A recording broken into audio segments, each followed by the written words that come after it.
Everyday morning நம்ம ஸ்ட்ரீட்ஸில் garbage collect பண்ண வர்றவங்க விசில் சத்தம் கேட்ட உடனே நம்ம எல்லாரும் வேகமாக போய் குப்பைகளை அவங்க கிட்ட கொடுக்கறது வழக்கம்.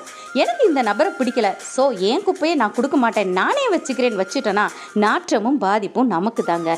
அதே மாதிரி தான் ஜீசஸ் கூட நம்ம கிட்ட குப்பை போல் நாற்றமடிக்கும் நாம் செய்த பாவங்களை தாங்க கேட்குறாரு. உன்னுடைய பாவத்தை எனக்கு கொடு, நான் என்னுடைய நீதியை உனக்கு தருகிறேன்னு சொல்லி பாவத்தை வெறுக்கும் பாவியை நேசிக்கும் கர்த்தர் சொல்றாருங்க. அவர் பரிசுத்தர். நம்மை பரிசுத்தமாக்குவதற்காக நம்முடைய பாவங்களை எல்லாம் அவர் சிலுவையில் சுமந்தார். ஸோ உலகத்தின் பாவத்தை சுமந்து தீர்க்க வந்த தேவாட்டுக்குட்டிட்ட நம் பாவங்களை கொடுக்கலாமே. God of God says, நம்மிடத்தில் அன்பு கூர்ந்து தமது இரத்தத்தினாலே நம்முடைய பாவங்களற நம்மை கழுவி தம்முடைய பிதாவாகிய தேவனுக்கு முன்பாக நம்மை ராஜாக்களும் ஆசாரியர்களும் ஆக்கின அவருக்கு மகிமையும் வல்லமையும் என்றென்றைக்கும் உண்டாயிருப்பதாக. So let's confess our sins to God and live a joyful life. God bless you.